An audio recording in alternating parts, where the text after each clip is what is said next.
Good afternoon, Grinders. Welcome to the Lineup HQ Crunch Time Pre-Lock Grinders Live Show. I don't know what they put on the thumbnail here, but it's close. It's something like that. We're talking about the two-game divisional round NFL playoff slate today. We were here yesterday, me and Tambo, talking about the four-game slate. And on a four-game slate, you don't have that many options. Now on a two-game slate, you have even less options. So Tambo, I'm assuming from your four-game slate type of stuff, not many people went off yesterday, right? Yeah. So like I'm looking pretty good with the lineups that I made today, because I made 3 lineups. I'm playing small field contests for this two-game slate. They look very similar to the ones that I made yesterday, just like minus like a Diggs or an Akers. Are you approaching this two-game slate very similarly you did for the four-game one? I am. Yeah, most of it stays the same for me. Like you said, I'm looking for, a lot of things we talked about yesterday, but I'll tell you what, Blender, first off, I was happy I saved some of those lineups because to your point yesterday, not too many people went off. Remember I told you I left some blanks to be able to have options to get out of it. And everything that, you tried yesterday, if you went back to John Brown, you were all right. If you decide to go back to Gabriel Davis, you were not all right. So there was different things going on. And then Singletary chalk obviously failed on the four gamers. So first things first, if you got some dead lineups out there yesterday, you're going to want to look at some late swap options probably, because if you just got the same old guys that everyone else is going to have today, it's not going to do anything for you. So I would definitely look into that. As far as the two gamer goes, it's kind of what you just said. There's not much I'm going to change, but like you said, because it is a little bit more limited, I will have no problem still taking some stands and some angles that, maybe we weren't as high on yesterday, where, like you said, Tyreek and Kelsey together, it's not ideal, but you can look at different situations today and then, avoid it on the majority, but still get a couple in there, because if that goes off and breaks the slate, I might not want to be completely dead, right? Or have some outs. So we'll see how it goes. But what are your thoughts first glance? I mean, we have new news now. Clyde Edwards-Helaire will not play, or is not expected to play. I think that's the way the Schefter's put it. Do we have any word on Murray?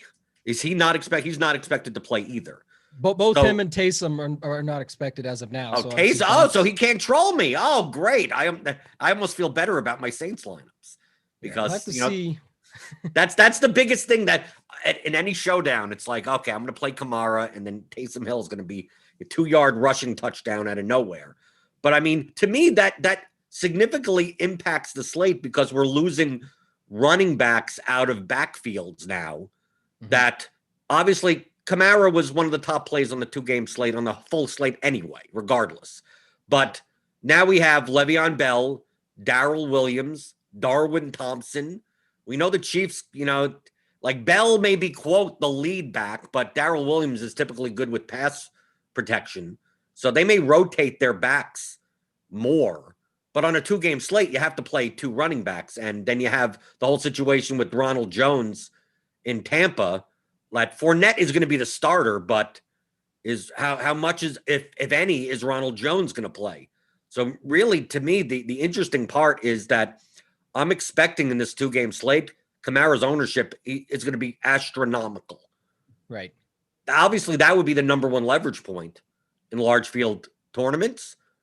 But the problem is that he projects so much better than everyone else that you're giving up so much. Like if you're not going to play Kamara, I mean, you have to, I mean, do I want to play a 44% owned Nick Chubb?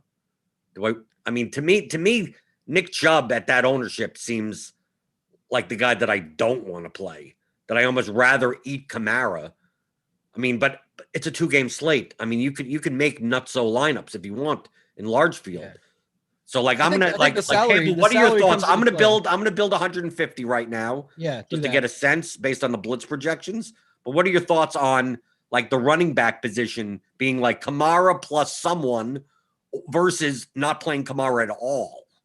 Well, yeah, you can correct me if I'm wrong. I mean, I think you're pretty sharp when it comes to stuff, everything we talked about yesterday. But today for me on a 2-gamer, one, I can leave a bunch more money on the table. I'll give an example in a second. Two, what we talked about yesterday, I feel like today is the day where if you were 8 to 10 points under the median, it'd be a little bit more okay, because now it's also the sample size has gone down. We went from 4 games down to 2. The likelihoods, everything can flip on its head, as we say nowadays, right, Blender? So flip it on its head as far as the slate goes, that can happen really quickly. So for me, it's like you said, I'm not excited about Chubb. The natural leverage spot would be Kamara. There, Traquan Smith is active.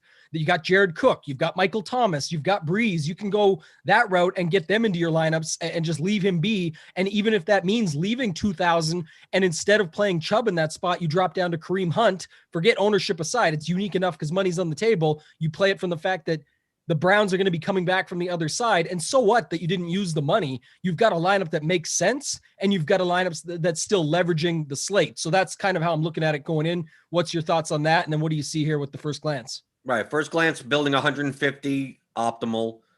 Kamara's in 100%. I mean, I expected that. He's the best projection by far of any player on the slate. But then we get Hunt, Williams, Bell, Fournette, Chubb. I mean, Chubb comes into last over here. But to highlight your point on the salary, like I'm going to sort now by total salary, low to high. And what's the lowest lineup that's within the top 150 optimals?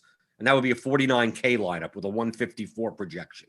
So we're talking about a Breeze lineup. Did I have stacks set? Let me make sure. Did I this is with no stack setup whatsoever. So I'm not forcing anything in, which is perfectly fine. Salary cap? Did you make sure, or is it? Let me see. What's my lowest? 47,000 was my low. So we're good. So okay. So based on projection, but let's say using your hypothesis. So we're going to look at the lineups that were made. So the lowest out of 150. So highest would be 157.6. The lowest, be nice if they added like a force to scroll down button, but whatever. Hey, good feedback for the dev team. I agree. Let's go. Right. 154.6 is the lowest with a 49K cap. Okay. Okay. CEH is now officially inactive, by the way. Okay. It's not going to change anything in the projections. He's already been deemed out. So let's say I'm now going to try. I'm gonna uncheck that. I'm gonna run this down to 40 for time's sake. Now, let's say I put the salary at 41,000, and then I cap it at 49,000.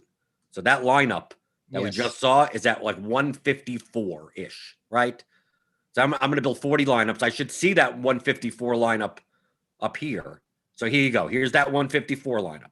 So the 40th lineup, leaving at least 1,000 on the table, is 153. So you're really, I mean, to sacrifice the top one was 157.5. So in a large field contest, if you're only sacrificing 4 points and still leaving 1,000 on the table, 1,700 on the table, here's one like this. So sort by salary for a second. Just let's look at the lowest salary now, because you went right down to 41. I know it's only on 40, but it's good to see. Okay. Just to compare this. 48.3. Now, I'm not a big fan of this necessarily lineup to have. Well, I mean, this isn't that bad with Landry and Hooper with no Mayfield. So it's Breeze, Kamara, Thomas.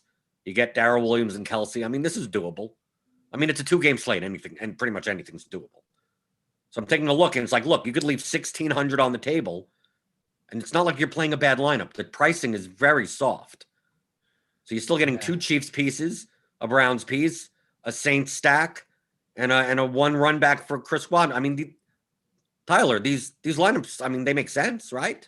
Well, that's what I was trying to say. Like, they're still going to work. And I actually thought it would be more of a delta between what the projections were, where you're seeing it here, and it's really not. And like I said, on a 2-gamer, it matters even less to me. So for this is absolutely fine. And if I was building out as we would be with this tool, that's, these are all fine to me. I'm not going to be Xing them out because, oh, well, I could get someone better in this spot.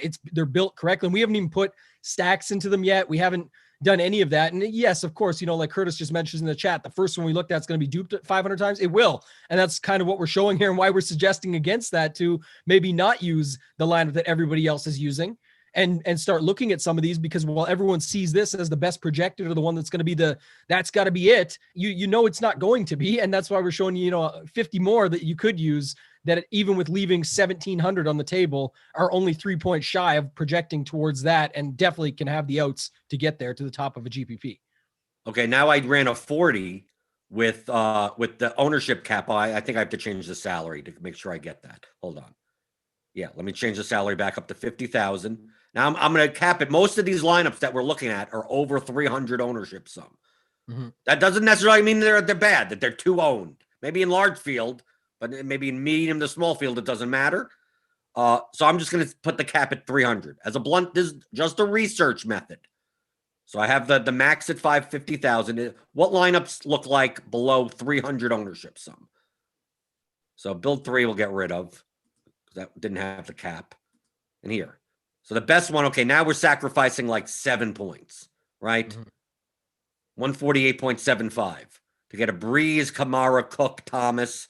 Basically, we're game stacking the hell out of the Bucks Saints game and then playing Darrell Williams as the only Chief with Landry and the Browns. Now, you may look at this lineup and go, well, I think the Chiefs are going to put up 28, 30 points. It's like, well, if it's spread out enough, like it's quite possible that Tyreek and Kelsey put up 18 points each, but don't end up having, you may not need them. If this Saints-Bucks game goes 42-35, Tyreek Hill's 18 and Kelsey's 18 are not, because what happens if Mahomes does throw 4 touchdown passes and one is to Darrell Williams? By 4,000, that makes his value. But Hill and Kelsey, and then Mahomes maybe runs one in for the 4th one. It's quite possible that none of those guys end up appearing in the GPP winning lineup if it's spread out enough. We literally just had it yesterday, Blender. I had people texting me like blowing their heads off because it's Devontae Adams got in the end zone. I knew I should have went with him. I went with Diggs instead. I'm like, dude, like wait. The game hasn't even happened yet. Wait and see what Diggs does. You have no idea what he's going to do tonight. And sure enough, he goes out and smashes. And people, I guess I didn't need Adams anymore. Well, there you go. That's exactly what can happen here. Just because Tyreek breaks off an 80-yard right out the gate, that's not ideal, but it doesn't mean it's the be-all, end-all. And on a 2-game slate, I get it, much worse. I'm just saying you do have to monitor things like that and think about those. What if he doesn't? What if we have one of those Tyreek drop games or where it just slips through his hands or slightly overthrown, and now you're waiting and needing one of those at the end, right? It's just crazy, man. So, you got to watch out for that stuff as you're going through it and look at that within the lineup. And even back up to the top for a second, that first lineup there. Well, this is the first lineup based on salary, because I was going to point out that the only way to get under 300 ownership sum is most of the time like leaving at least 1,000 off the table. But if we sort by fantasy points, that top lineup over here, like this doesn't not make sense. This does make sense. Yeah, I think just go back 2 seconds to the highest projected here. I know it was like 7 off. Oh, that's it. The highest projected overall. No, you've got it. Yeah, you've got it right here. No, this is good. This is what I was going to talk about. Here's the optimal overall. Yeah, and this is what I'm saying. And like you can look at it and just see, but there's little swaps that you can make within that even and get the ownership down. And it's not going to be a significant change. If you just use the one-off button here, change Landry to Higgins. Right. You'll see it's going to drop more points. I get it. And then change the Browns to the Saints. And we're going to run a full Saints onslaught. Right. You're 3 points off, but you still, it's about the same type of lineup. Yeah. Because I guess that could be, taken down. The Saints are going to be owned, right? Because the Browns ownership is much lower, right? Yeah. 13%. But again, 2 points and drops down. There you go. Like that's a prime example. Or you could let's say we go up to the Chiefs now.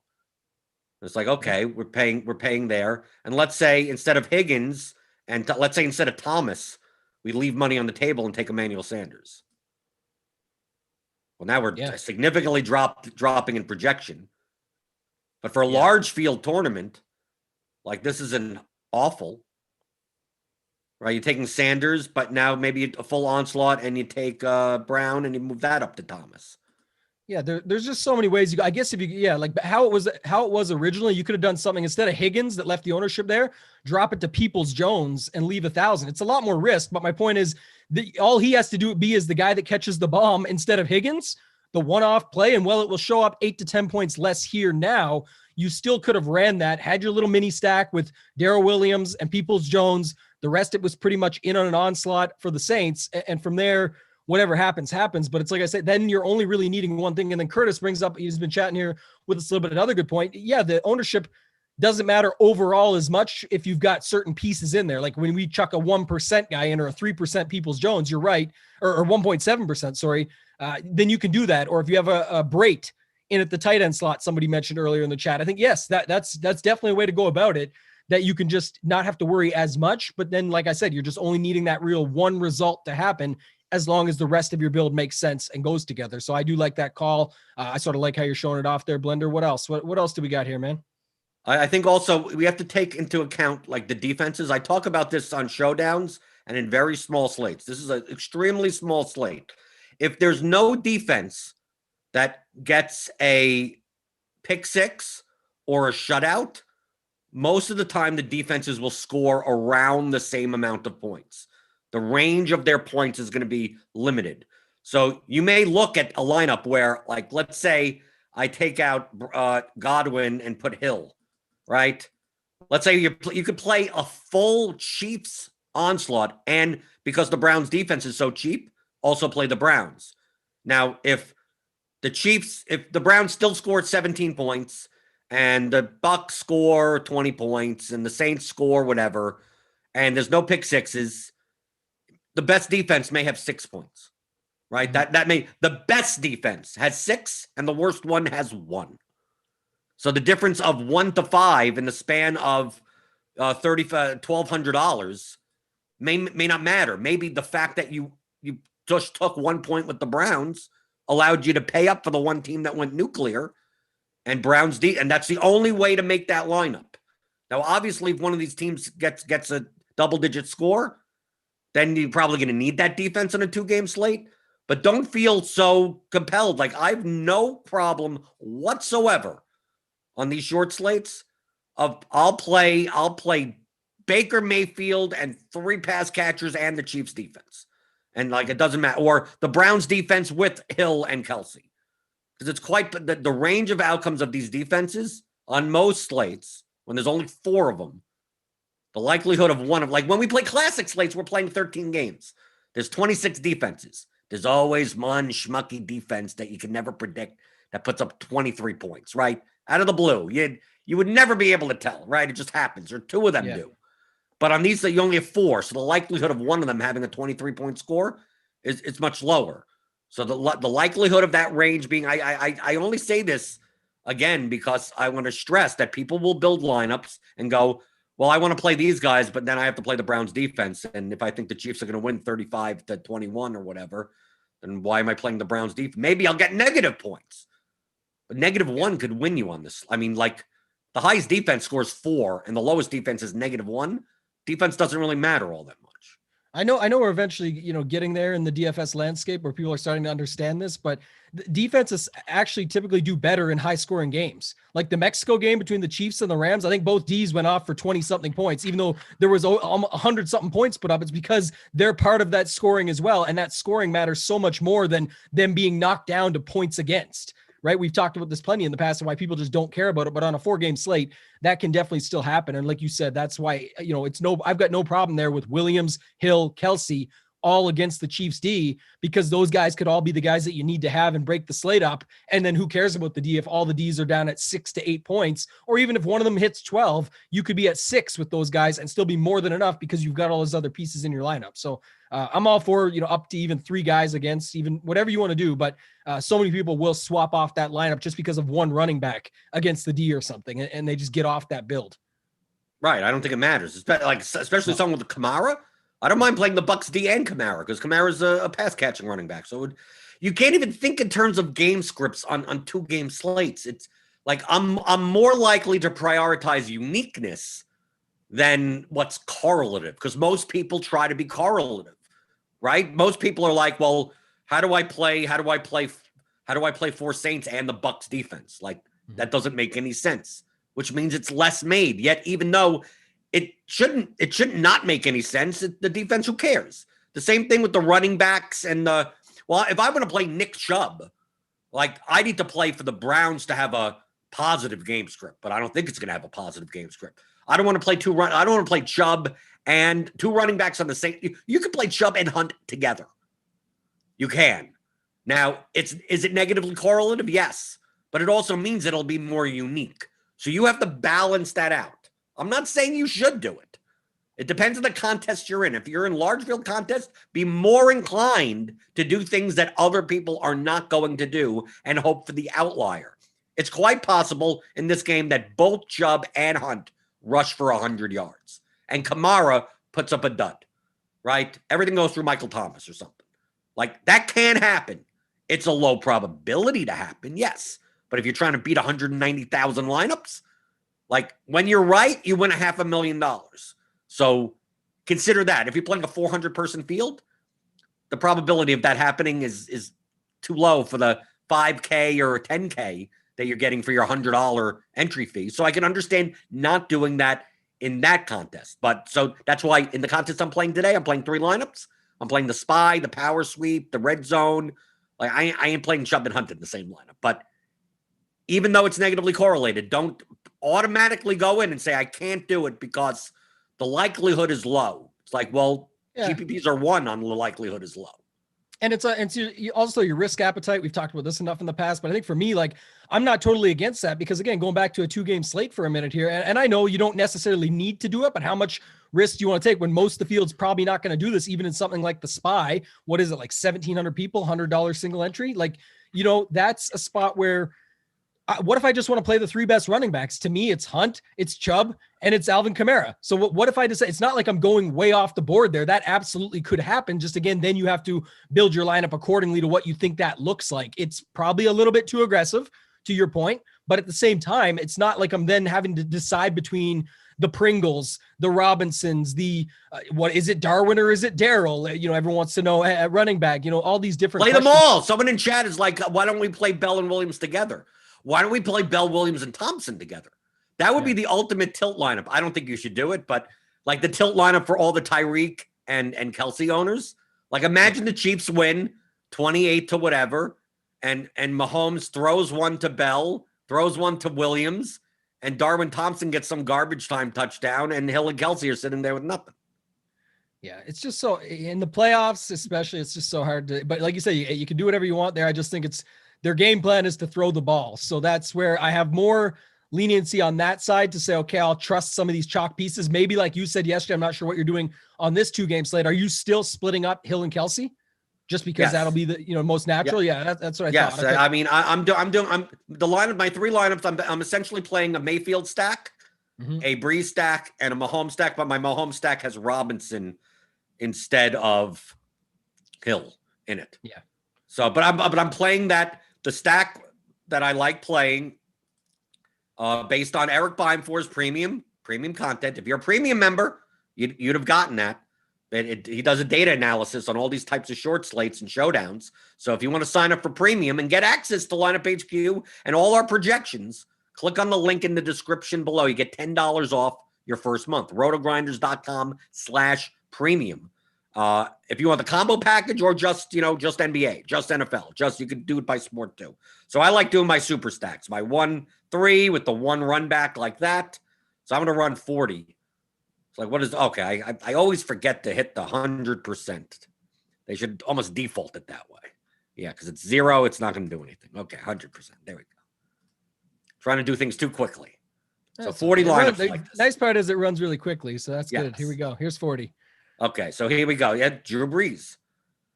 And look how much salary you're leaving on the table to do these types of stacks. Right? I mean, look at this. Well, there's one. That's 2,600 Blender, and it's still 149 basically, round up. Well, slightly round down, 148, 149, whatever you want to call it. Either way. Under 300. Oh, okay. No, I think I still have. Yeah, I have the max ownership still at 300. So let's run it again. But it means that lineup is still fine. Okay, now without the here's 157.14. It's very heavily owned, 348. So Breeze, Kamara, Sanders, Thomas, Godwin run back, Darrell Williams, Travis Kelsey, Chris Godwin, Chiefs defense. Is there anything? Oh, there's nothing wrong with it. Looks like a normal lineup.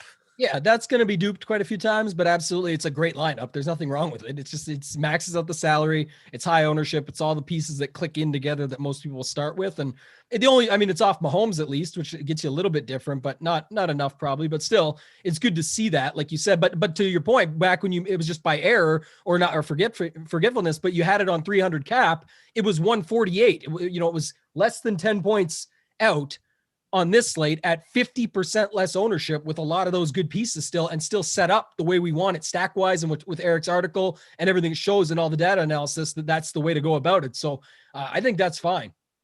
But I mean, if you take a look at the top 40, 0 Mahomes. It's because stacking like that with the Chiefs is very tough with Hill and Kelsey with the pricing. They're the most expensive team. All the other teams almost seem underpriced. Mm-hmm. So the Saints, like, that's why to me, the Saints, if people are going to be stacking Mahomes, like I like my Breeze and Mayfield stacks. Like, by the numbers, they project better and they're going to be slightly lower owned. So like, to me, that's the best of both worlds, especially in smaller field contests. We may see Mahomes, Hill, Kelsey, and then someone trying to, a Deontay Harris it up or something, there's some Peoples Jones try to get lucky with some 3K guy. Like, yeah. I could build more balanced by playing Breeze or Mayfield. I mean, obviously, yeah. it's risky. Obviously, yes, the Browns could come out and only score 3 points. Yeah, that's true. Breeze could only throw for 6 yards. Right, that's absolutely true. But, I mean, just based on the lineup construction, based on the blitz projections, like, yeah. It likes Breeze builds. Quite a bit here too, like, which is nice to see. But to just what we talked about yesterday and tying into some of the players for today with Baker Mayfield, for me, that side, it's almost game script independent in the sense of if the lineup's dead, it's dead if they do score 3 points. But what I'm saying is I feel like it would be more of them through the air, whether they're up or down. They can't just get, the snap that goes over Ben Roethlisberger's head last week. You can't expect that to happen again to set the game off. But I think he can be involved no matter what. And because we have so much leeway of salary between him and Mahomes, though, if Mahomes goes off and the game stays close or close enough that they're in the mix, even if it ends up being 42-27 or something, that's still a huge win for the Chiefs over them. But look at all the Mayfield we could have on that other side and all the stats that he can put up. And then look what you just said with the balanced builds, the guys that you end up getting into your lineups and not having to look for that diamond in the rough or that gem 3K play that, you can rotate it between Harris, who else is out there? Robinson, Hardman, all kinds of guys that we've talked about so far already. Peoples Jones, all these guys down in that 3K range where you're just trying to rotate through them. A Brait at tight end. You can get yourself some pretty nice lineups that we're showing you here where you can still end up having lower ownership overall, have a guy in there that's going to be a differentiator, leave a little bit of salary on the table, and then still build your lineup accordingly using the stack tool like this. And that's what we've seen get to the top of these tournaments in 2-game and 3-game slates. Right. The one thing that stands out amongst all of this is that every lineup has Alvin Kamara in it. Like, there's no lineup. I mean, in all these builds that we're doing in Lineup HQ, there's no lineup that does not contain Kamara. So I want to do this experiment, Tambo. Okay? We're going to still leave it on 40 lineups. So our number one build is 157.5. Okay? So that's like that. We can't beat that, obviously. So I'm gonna X out Alvin Kamara. I'm not saying you should do this, but can we build? This is the hypothesis. Can we build lineups that are good enough without Alvin Kamara in it? That are at least lower owned or at some decent amount of projection. So I'm going to X them out. I'm going to build 40. Let's do it without the stacks because that'll constrain it even more. So I'm going to go to the stacks. I'm going to disable it, then build 40 just to see. This is how I determine. Let me get rid of that build from before. These are the things. This is how I determine whether or not I should be playing a lot of Kamara or not a lot of them. So basically, you're Williams Bell. Look at your Williams Bell. Yeah, there you go. Right, the 2 Chiefs running backs. Right, if you don't play Kamara, based on the blitz projections, the optimal is 150.7, but you're still 335 ownership sum. So and you're playing 2 running backs of the same team together. So you got okay. So I'm just looking for a lineup that makes sense to me. Okay, so you got Breeze, Thomas. You got Williams, Hill, and Kelsey, but no Mahomes in it. That's kind of weird. And then here, yeah, basically you have to jam in. That's this. basically look it through all these. Hill, Kelsey, Hill, Kelsey, Hill, Kelsey, Hill, Kelsey. Because now when you're fading Kamara, you have all the salary in the world to use. So do we have any? Yeah, go to the Mahomes lineups. Exactly. Right. That's where I'm going to look. Okay, what's the best Mahomes lineup? So no Kamara. Mahomes plus Bell plus Kelsey. And you have 3 Browns run backs. And then you have Thomas, Saints, Godwin. Okay, I mean, I guess that's doable. Not a big fan of the 3 run backs like this way, but okay, how about this one? Mahomes plus Bell plus Hill. Cook, Thomas, Saints, Godwin. Okay, this is a little bit better. Only 2 Browns in here. You kind of look here. Yeah, Mahomes, I guess I don't mind it though, because you've got in those lineups too, you've got Michael Thomas as your flex, whereas most people would be using Kamara today in their flex with 2 other running backs, whether it's Hunt and a KC guy is most likely, just thinking about even the tournaments you're going to be playing. It's going to be Hunt, probably Darrell Williams. I know everybody wants to talk about our guy Yeezy. Congrats to you, a big NBA score I saw overnight. Nice one there. But everyone wants to talk about Thompson versus Williams. What does the blitz have here for Thompson? Everyone's here to see that. Let's go to that for just 2 seconds to see. Well, we're talking about the Chiefs running backs. We're talking about. Like he's a week 17 guy for the reason that they didn't need anything else. I'm not sure Bell's the guy either. I'm not saying that. I just wanted to see here what we've got on him for ownership. Basically, Cardi says that Darwin's barely going to play. Yeah. I know. Bell and Williams. I had some, friends that I have that thought he actually even could be inactive, which is crazy because they don't have anybody else. But it's just like he played the week 17 because, and I know he looked good and all of this, but he played because they didn't need to do anything. They're just resting up and getting ready for today. So I'm not 100% sure we're going to see a lot of him. Obviously in large field, especially on a 2-game slate, anything goes if you want to put that in there. But then that could be the difference maker, where if you had just left the $200 on the table and played Williams instead or something else and flipped it around and got a different guy in like Higgins in your flex with Hunt and Kamara as your running backs versus using a 3 running back spread that a lot of people are going to use or typically use. I think that would be another way to go about it. And Higgins could definitely be involved in that passing back and forth, high scoring, what's likely to be high scoring game. So I just think different ways to look at it. It's up to you. I'm not a big Fournette guy either, but the only way Fournette gets there is pretty simple. The big bodies that Tampa Bay has get PI'd in the end zone, and then we've got the 1-yard slam, almost like Adrian Peterson-esque, where he can just jam it in that. I know you used to like some AP spots this year, Blender, where you would play some AP over these passing attack games and passing stacks in the Detroit games, but you could do that with Fournette here. Again, he's not popping because of the situation of what's actually likely to happen, and also the matchup is just extremely tough. But again, build your lineup. But really, Tambo, we could take a look here right on Lineup HQ based on the blitz projections. Yep. Like look at how dramatic the difference is between Kamara and everyone else. For sure. The RGB, the salary adjusted plus minus is 8. Point per dollar 3.4. I mean, he is a double the projection of like almost every other running back. But then we take a look at the next pack, and the difference between Hunt down to Fournette is not all that drastic from a salary adjusted perspective. Okay. So like Fournette, Williams, Chubb, Bell, Hunt, like they project salary adjusted wise close enough to each other. Now, once you get past there, you're in no man's land. You're better hope and a prayer land. So like you could make a case for any of these guys. That's why, to me, if salary adjusted wise, they're very similar. Why am I spending $6,500 at 44% ownership on Nick Chubb? I'd rather use that 60. Like to me, I look at Nick Chubb and Michael Thomas and go, who do I want?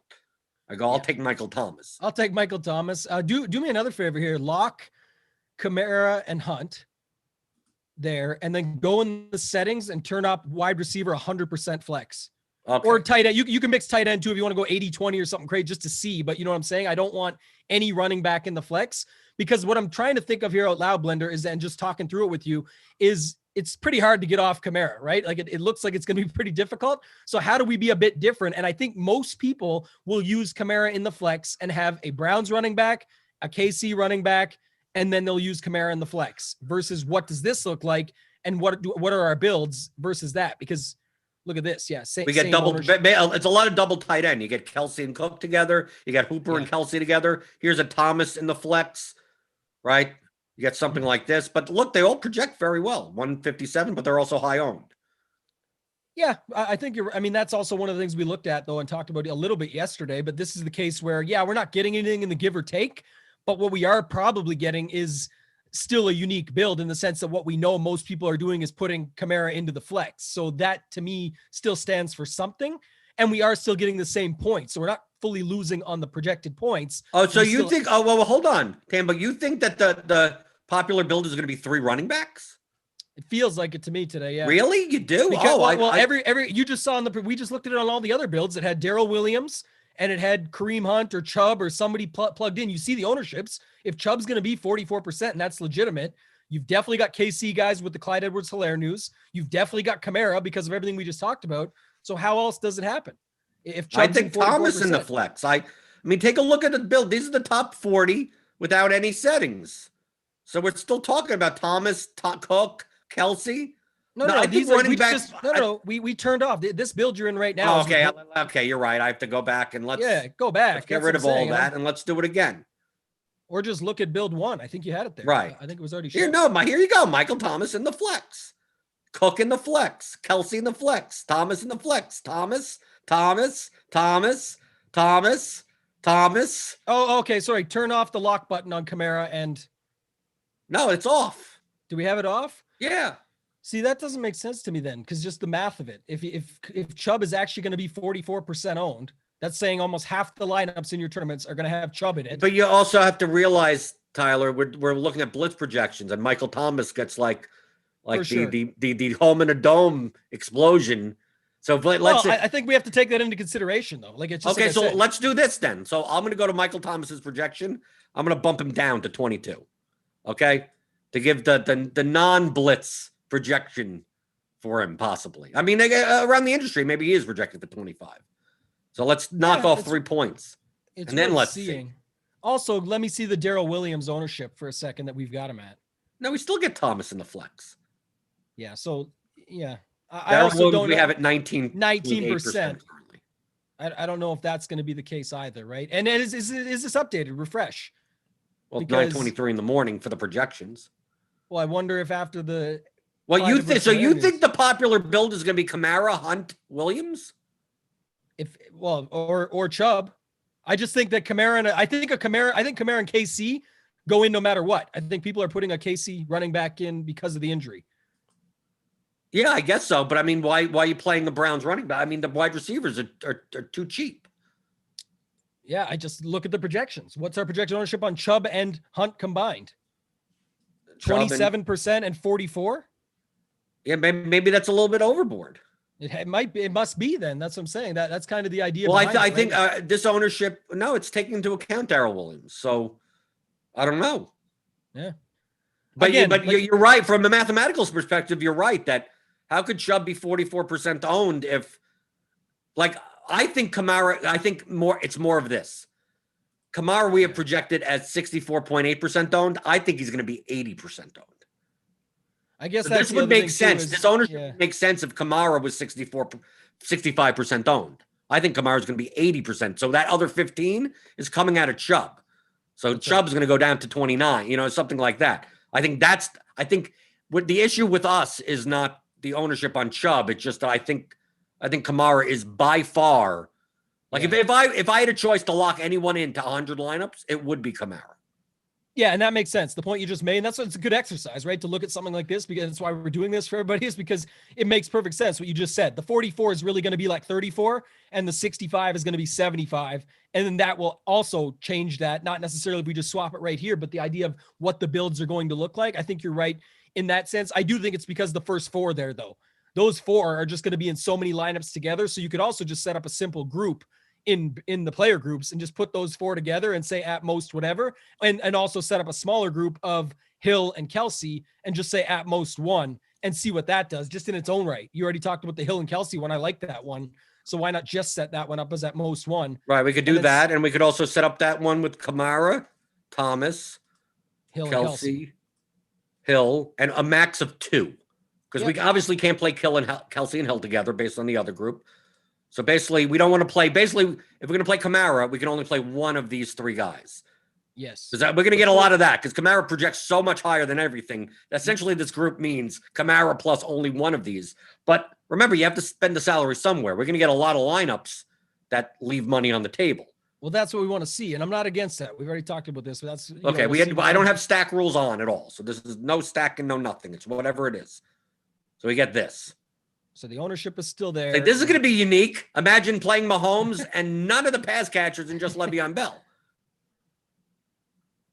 Yeah, the chat's asking you won't play Kelsey Hill together. We're saying that that's the most obvious setup of what everybody's doing. So we just saw it with projections. We saw it with 9 different build breakdowns. If it gets there, it gets there, and take your lineups and go home that don't have that. Sure, they can break a slate together and it can happen. We're saying that we're looking at unique ways to build to take down $500,000 in a tournament and not chop it with 80 of our friends, if that's the way it breaks out, right? So we're just trying to look at scenarios here of what we've already seen through the research that we've done, what's going to happen. We can tell right now by looking at it. We've even went back and forth and debated certain items. Now we're saying if we didn't go that route, what would it look like for the builds, and could they still be feasible, and do they still make sense? Would they be something you'd want to have in a large scale, large field tournament to get yourself to the top and have that upside still? So I'm going to put in, because what it's doing right now is forcing in Kamara and Thomas because they project so much better. So I'm just going to put a minimum of 20 on Kelsey and Hill just so I get something. Because essentially what it's doing is putting in Kamara, Thomas, and then since there's money left, it's going to go, well, pay up for Mahomes because he's the highest projected quarterback. So that lineup kind of doesn't make that much sense. So I'm going to see, based on lineup HQ, can I bump up? Okay, so at least I get some Kelsey or Hill lineups. Well, so now let me take a look at what a Kelsey lineup looks like. Yeah, we're going to go to that next. We didn't turn on the stack settings yet, guys. Just we're looking at this without that for right now. Right. This isn't Breeze and Kamara with no other Saints. Breeze, Kamara, Sanders. Like this one. This one's awful. Feasible. Yeah. That's feasible. 150. Not bad. Right. You look through it. This is research. This is how you research DFS, in my opinion. Yeah. Now turn on the stack rules that we want with the same group rules that we just said. I don't know. Can that happen? That's what we got to see. That's what I'm saying. Right. That's my thing. Can we do the super stack? Well, this is why we want to look at it though, right? Because this is the best case scenario. If it can do that, and then these lineups look good, make sense, have some give and take that we've talked about here, then these are great lineups to throw into large field tournaments if we can get something out of it that looks good, right? That's what it comes down to. 151, not bad. 334 ownership. So we get the super stack of the Chiefs. Yeah. Like the super stack of the Saints. This makes sense. A Breeze, Thomas, Cook, Kamara, Godwin, run back. You play Chubb and Landry, and Le'Veon Bell apparently scores all the Chiefs touchdowns. Yeah, but and then go back to that for 1 second. This is the exact, just to talk through it with folks. I mean, we did get some ownership discount. It's not quite down below what we were looking at, but we're down to 335. We're only 6 points off, which is more than okay on a 2-game slate like this. Landry's just a PPR beast, and Chubb can be the running back that runs in a touchdown and gets 40 on the ground, and that's just one of the better running backs on the day. It doesn't matter that he's against the Chiefs defense. That lineup makes perfect sense. It goes against everything that we talked about, where people have Hill, Kelsey, Kamara, Thomas, all 4 of those guys in the same lineup. This lineup can get there, and it's got $600 on the table. It's likely unique. It's got all the ingredients that we talked about together in one build, and it doesn't have to be that one. We just built 40 of them. It's just trying to explain the story of why we did that one. So why don't you go to that, what you had before, with why wouldn't you play Hill and Kelsey? We're looking, can we compete with those lineups with something that makes sense, that follows the rules of what we think is best for the slate based on the data analysis guys like Eric Bimefor do for us here. That's great. And then will this work and be unique still in a large field tournament? Even if it's duped 5 times, Blender, that's much better than some of the other ones that could be duped 100 times. Right. I don't think this is going to be, I think this is a unique line. I don't think this is going to be duped. Right. Not having neither Hill nor Kelsey in here. And the Chiefs defense like this, I mean, at worst, maybe 2 or 3 times. But you go through, if you don't like this, hey, you're using lineup HQ and you're doing this type of research and you're like, nope, can't do it. Can't play one without Hill or I need to play Hill or Kelsey. Well, then just go to the Hill Kelsey lineups, right? You could click on any one of them. You could click on them all. You could just scroll through. I mean, the difference in the top 40 that I made, 151, and the bottom is 146. So it's only a 5-point difference. So anywhere towards the top, if we look for the first Hill or Kelsey lineup, like if you're like, no, there's no way I fade Hill in both of them. You're nuts. You're nutso. Play whoever you want. You got to be kidding me, right? I got to play Hill or Kelsey. So we're gonna go through, and you're gonna look. Gonna scroll. Scroll. Still scrolling. Hit that thumbs up button for the scrolling. Let's see. Gotta scroll. Where are these lineups? We got a whole hard minute here. Okay, here's a Kelce lineup. Here. It's a Brady stack. 149.08, 332 ownership sum. So it's comparable to everything else. It's only 2 points off the one we had at the top. It switches out the quarterback. But look, Evans, look, Godwin, basically all three. And Kamara is the run back, so that makes sense. Brady airs it out 400 yards to 3 receivers. Yeah. Kamara's, 6 touchdowns like he had before.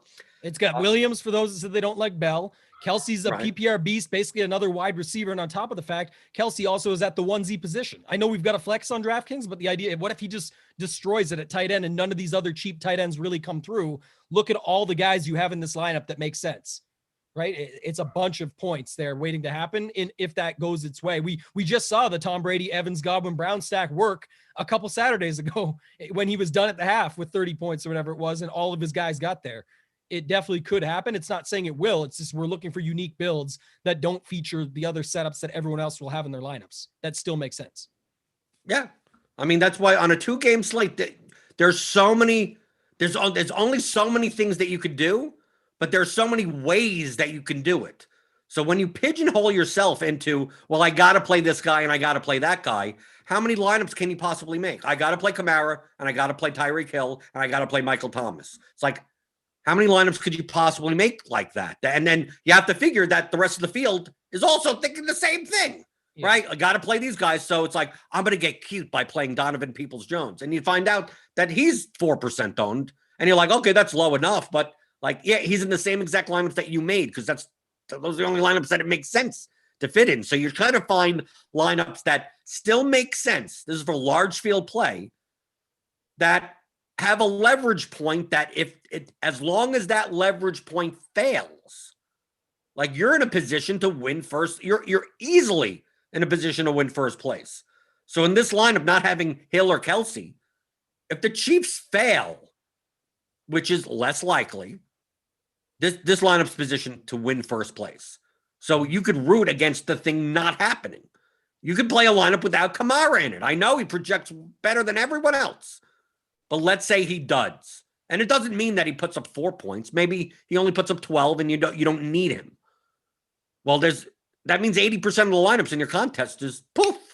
And now you're only competing against the top 20%. So you could build a lineup like that. If you're playing multiple lineups, you don't have to I'm going to fade Kamara in 20 lineups. You don't have to do that. You could play one lineup with Kamara, one lineup without Kamara. You could play one lineup with Hill, one lineup without Hill. The whole thing of researching through Lineup HQ and seeing the comparison of projection versus ownership is to compare lineups to one another and go, it turns out I could play.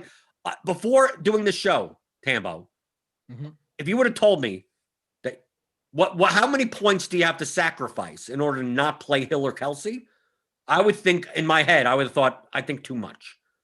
Then once I see that it's like 5 or 6 points, I'm like, for large field on a 2-game slate, that's doable. Now, if we showed that you had to give up 18 points, then I'd be like, okay, now we're kind of pushing it a little, I guess. But I wouldn't have known that until I actually use that hypothesis and go, well, what do lineups without this guy looks like? What do lineups with this guy look like? What do lineups without 2 of these guys? And then you could just use the projections in order to find lineups that you want to play. And that's what I said, just using that same lineup again, that's right there. The idea of, everyone today is going with the route of playing all those guys that all have to get there for you at high ownership. That's not going to differentiate you much, and then forces you into the position of needing to find this diamond in the rough slate breaker at 3,000, which I understand. And even the chat's mentioned, there's a lot of them there that could do it, but there's also going to be a lot of those lineups that bust versus a lot of these lineups still have great plays that get a lot of usage, a lot of targets, opportunities, everything within them. And it just goes to show, like you said, you didn't actually have to give up that much. The whole point of the research exercise to go through this and use this tool is to find out, is it feasible? Could it make sense? And then is there an avenue or a path to get me to the top of the GPP, as we all want to do. So if you look at that and go back, you just showed it, Blender, but there's great Breeze lineups that are using some of his better players and not needing to find the Deontay Harris, Pringle, Robinson, Hardman guy of the day. And if you don't have enough lineups to get there and get all those guys in, your day can be over pretty quick anyway. So I think that's sort of the way I would go about it. And it just goes to show you don't need to have the same builds as everybody else and still be within plenty of range to take them down or have one thing go your way and it works out. Right. Well, we said it yesterday on the show. These 4-game slates, these 2-game slates, you'll look at the winning lineup in GPP a lot of the time, not all the time, but a lot of the time, and go, oh, okay, there's no like weird guy in there. It's like, oh, that looks like a sensible lineup. And then you notice that it's, oh, well, he played the defense against them and left $1,600 on the table, and it managed to be unique. And then, people spend all the time going, like, maybe I'm going to throw in Scotty Miller or Daryl Hodge, or maybe Adam Troutman gets a pass. Like, dude, but as I'm saying, if you go back to that build we just had, that's the whole point. We don't have all the chalk, high owned, expensive guys that can bust. How many times, the chat will know this. How many times have you had the cheap guy go off for you and you're like, boom, I hit that diamond in the rough. I got him at 3. I got the 3K guy, but you've jammed 4 other guys that are off 40, 50, 60%. And guess what? They don't all get there, or one of them doesn't. And then it was all for naught. We're trying to show you a way that you can not need that to even happen and still have guys that all have capability to get there, that get chances, get opportunities, get the ball, and leverage yourself up against the field. That's sort of the whole point behind this, to see it, because I know everyone's been, myself included, in that position where you're like, of course, Davante Adams screws me at the end at 9,200 as 35% on the main slate and only does this. If he had just done anything, I got all this other stuff right. We're not saying this is the exact lineup that's right. We're saying this is a lineup to show you that you can still be wrong in some ways, but still have a leverage up to the top, because their 10 and 8 points at a miss hit might be as good as the guy at like a Tyreek. If he only has 12, you could have a Landry at 12 beat him, and that's more than enough, or a Godwin smash him, or something like that, where you're still different. And then you still have Thomas and Kamara that are with the rest of the field, but they're with Breeze. It all makes sense. It all adds up. So love the exercise, Blender. Love going through and seeing that type of thing. Yeah, this is how I play DFS. I mean, I'm going to do, we have an NBA slate coming up at 7:00, and I need to build, 3 or 4 GPP lineups for a small field or whatever. And I'll just basically, like, who's the chalk? Let me X them out.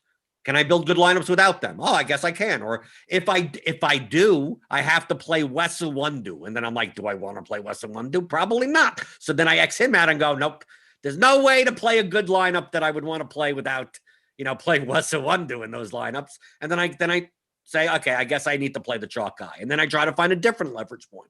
And then you just compare them together. And then you're just trying to build plus EV lineups for the contest that you're in. I know people in chat are like, is this guy going to do well? Is that guy going to do well? To me, like, we have those ranges of outcomes in the projections. Like, I don't know what's going to happen today, but, the floor of Michael Thomas is 15, the ceiling is 34, right? So in the blitz projections, that's the 25th percentile outcome and the 75th percentile outcome. His median is 25.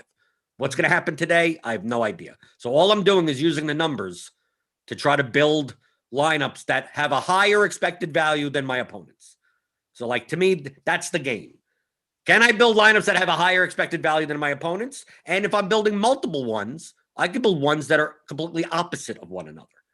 I can build one without Hill or Kelsey in it and go, if Hill or Kelsey bust, if they both bust, I could win $500,000 today. Now, let's say they both smash, I could build a lineup with Hill and Kelsey that projects about the same as the other lineup. So it's like, I can play both of them. Obviously, if one succeeds, the other one fails. But I have, like, both outcomes. And then I try to find as many, if I'm playing 20 lineups, if I'm playing 100 lineups, I'm trying to find as many outcomes that I can that are positive expected value. And so I may end up with 80% Kamara. I may end up with only 10% Tyreek Hill in that case. But at that point, it's just a matter of diversification. The thing is just figure out the angle for the lineup that you're building and build it. Then if you're building a second lineup, don't worry about the lineup that you just built. Like, don't worry about that. Now think of an angle, build that lineup, and then continue. And if you believe that they're all positive expected value, then great. Start throwing them into contests. You're good. Yeah, put them all in. Exactly. Up to 150. So any final questions from the YouTube chat? I know, Tambo, me and you do shows that are a little unorthodox for much that people watch. We're not talking about, like, running back timeshares and wide receiver target shares and things like that. We kind of like our projections team and Cardi with the blitz.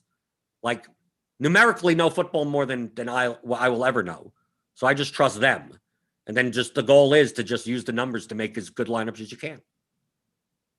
Yeah, like that's the thing. The chat definitely wants to know more about the players. And typically that's what we'll go over and decide. But especially on a 2-game site like this, Blender, I just think it's so much more beneficial to be able to go through and see what we're up against and what we're playing against in that tournament, where it can literally have, it's up to you when you get to that point of here's the lineup that you like. If you went back to that one that had Bell, if you don't like Bell and you feel like it's going to be the Darwin Thompson day, then put Darwin Thompson in for Bell. You can afford it. It leaves even more money on the table. It makes it more unique.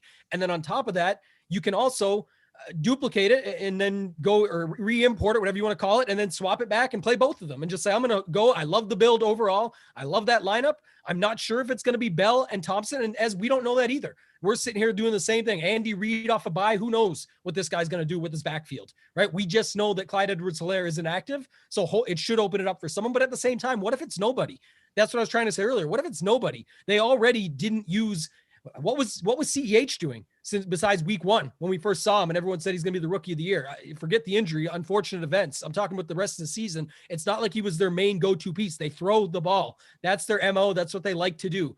Can they run in touchdowns? Absolutely. But do we know who's going to do it? When, why, where? No, we don't. So we're just looking at it from a different angle to be able to show you guys what we're doing and what we're doing to try and leverage up and find our way to the top of these tournaments so that we can be on top. And if not, hopefully one of you guys are. That's what we always say. Right. I come first, then you come second, whoever I'm co-hosting with. You could at least be second to me.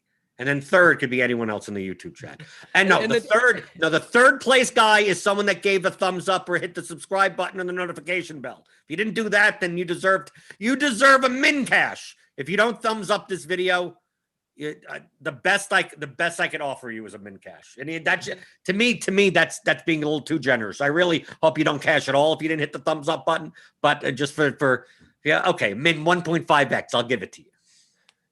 The chat's already moved on anyway, Blender. They're off. Who cares about anything? Eat Arby's, but they're on Eat Subway instead. They're going with Subway instead of Arby's. I've got that side covered over here. And yeah, I like, if you want to give a couple plays at the end just for me, we like Kamara. Pretty much everybody does. I like Hunt.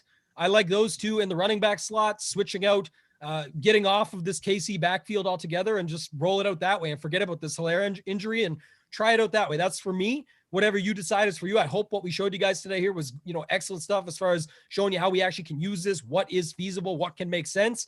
I loved it myself, Blender. I even learned stuff when I go through it like this with you and be able to see how it gets used. I'll look to it more for NBA as well. I'm looking to get more into NBA myself. So just sort of seeing how you can use this against that and do sort of that same thing. I'll spend some time on it and maybe check that out later. But thanks again, man, for coming on and helping us out with this. Yeah, I think the key. I think what's going to turn out to be the key to this slate is picking the right Tampa Bay wide receiver.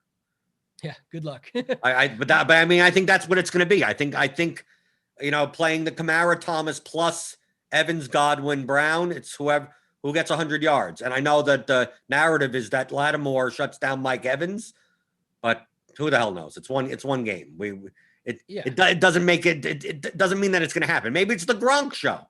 Maybe Gronk breaks the slate. But I think it's going to be someone on the Buccaneers. Fournette runs in 3 touchdowns. I just got a sneaking suspicion it's going to be whoever I didn't play in my lineup. That's basically what I'm playing, these Saints stacks, and I'm like, okay, one has Godwin, one has Brown. I'm not going to play Evans, and then it's going to be Evans that goes off, or I don't have Gronk in the tight end. It's going to be something like that. Yeah. That's all I predict. That's the only outcome that I predict, that the Tampa Bay Buccaneers are going to screw me somehow. Yeah, and you can look at 2v2s all day. Someone said, it looks at like Darrell Williams and Michael Thomas versus Kareem Hunt and Godwin. I'll go, again, large field. I'm going to go Kareem Hunt and Godwin because I'm going to leave this Kansas City. While everyone else tries to figure out in the chat here and everywhere else they go, who's the three, this 3-headed backfield. Who do you play? I'm going to say, let's not focus on it too much and anything large field. And maybe I'll play none of them and I'll focus on building my lineups completely different. Than I love Hunt today. I think he's a great play. And I think those Tampa Bay wide receivers, like Blender just said, one of them is going to get there most likely. So you just got to take your shots on it. I like Godwin and Brown more than I like Evans. That's just my opinions, but how I always go about it, and see what fits in your lineups and what makes sense overall. And yeah, good luck in golf. They said as well. Yeah. Who's going to win the Sony? maybe Russell Henley, maybe, I don't know. We'll have to wait and see. Someone's going to shoot a 59 by the looks of it. So that'll be an interesting one to see how it plays out. I got some sweat action, Blender, in the PGA tournaments today going in. So we'll see what happens. Right. And if you're a premium member, you get your showdown shows, your PGA shows. Yeah. So sign up for premium, rotogrinders.com/premium. Click on the link in the description below for $10 off your first month. So Tambo, you're going to go build your lineups. I already built my 3 lineups. So I'm not moving. I did it. I ain't second guessing. It's going to be whatever happens. You can follow Tyler on Twitter at tagging Tambo. You got it. You can follow me, Blender HD, on Twitter. So as always, I want to win first. Tyler wins second, and you guys could fight it out for third place if you're in my contests. But we'll see you next. We'll be here next Sunday. There'll be another 2-game slate that we'll have to figure out how to get unique on for the championship games. So until then, for Tyler, I'm Jordan. This has been the Lineup HQ Crunch Time Grinderslive 3-Lock Show, or whatever it says on the thumbnail on Rotogrinders.com.